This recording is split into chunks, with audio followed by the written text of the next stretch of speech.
Prime Minister urges greater unification for Africans and people of African descent, welcomes $230 million investment, and says final farewell to Ambassador Johnson. You're watching Jamaica House Weekly. I'm Vanessa Silvera.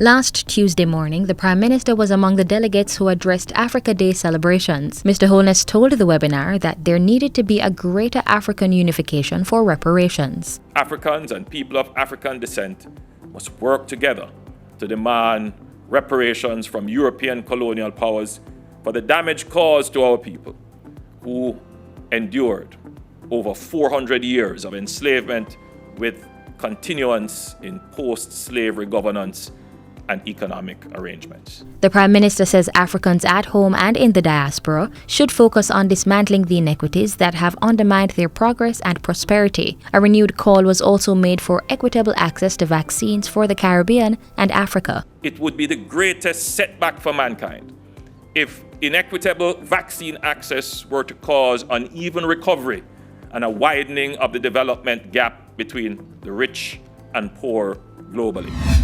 By Wednesday, the Prime Minister was in Ocho Rios, St. Anne, breaking ground for the $230 million upgraded and expanded Sandals Duns River property. The construction work will create 2,100 jobs for local workers and contractors. With the addition of rooms to the property, there will be additional ongoing employment as well.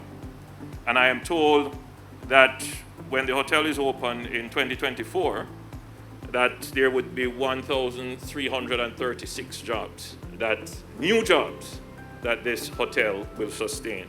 This is evidence of Jamaica bouncing back and recovering stronger.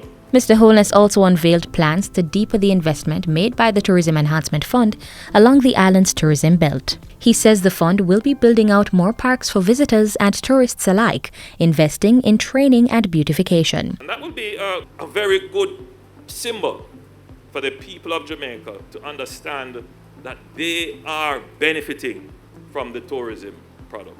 They're going to be benefiting directly from the jobs. They're going to be benefiting directly from the consumption of their services, and they will also benefit socially by investing in our parks, beautification of our roadways and verges, and in training of our staff. Prime Minister Holness was back in Kingston Thursday for a memorial service for Ambassador Anthony Johnson. The late senator, government minister and ambassador died on April 28 at age 82. The 10:30 a.m. service was held at the St. Augustine Chapel on North Street in Kingston. Mr. Holness participated in the Memorial Day service by reading a lesson from Isaiah chapter 12, verse 2 to 6. On Friday, the Prime Minister received his second dose of the AstraZeneca vaccine at the Good Samaritan Inn. The first dose was administered on March 22, also at the Good Samaritan Inn. Later that day, the Prime Minister attended a floral tribute for former Prime Minister Edward Seaga at the National Heroes Park. Mr. Seaga would have celebrated his 91st birthday. I feel a particular duty to ensure that Mr. Seaga's legacy is protected and his shared vision achieved. This is why I'm ensuring that the development of housing solutions by the old PWD site, also known as Rasta City, starts this year. And I'm even more committed to ensuring that there is peace in the community and the residents are protected and secured to go about their lawful business. The Prime Minister used the floral tribute to reiterate the government's commitment to abiding by the COVID-19 protocols. But I urge Jamaicans not to get complacent, not to lose sight of the very dangerous and delicate situation in which we are.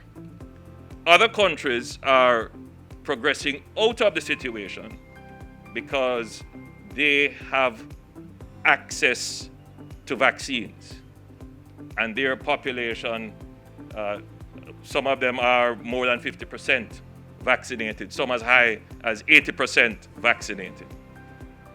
We are still hovering at around 5%, so we can't take any risk. And that's how we close out Jamaica House Weekly. Be sure to join us next time for more of the news stories coming out of the office of the Prime Minister.